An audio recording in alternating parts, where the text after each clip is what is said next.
నమస్తే ఫ్రెండ్స్. కువైట్లో మాలియా అంటే ఇక్కడే ఫ్రెండ్స్. కువైట్లో ఉన్న మన తెలుగు వాళ్ళందరూ ఎక్కడెక్కడో పనిచేసే వాళ్ళందరూ కూడా ప్రతి శుక్రవారం కలిసేది ఇక్కడే. ఈ రేణి చెట్టు కింద చూడండి, మన తెలుగు వాళ్ళు పందాలు ఆడుతున్నారు.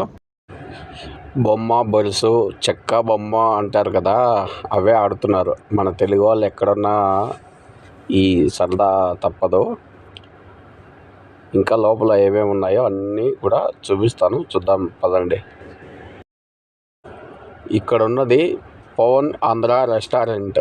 ఇక్కడ మన ఇండియాలో దొరికే ప్రతి ఒక్క టిఫిన్ భోజనము ఇక్కడ దొరుకుతుంది. కువైట్లో ఎక్కడెక్కడ పనిచేసే తెలుగు వాళ్ళందరూ కలుసుకునే ఏకైక ప్లేసు మాలియా. ఇక్కడ అందరూ ప్రతి శుక్రవారం కలిసి ఇక్కడ ఇళ్ళల్లో పనిచేసే వాళ్ళందరూ ఇక్కడికి వచ్చి వాళ్ళ బంధువులు, వాళ్ళ ఫ్రెండ్స్ అందరినీ కలిసి వాళ్ళ కష్ట సుఖాలు మాట్లాడుకుంటారు.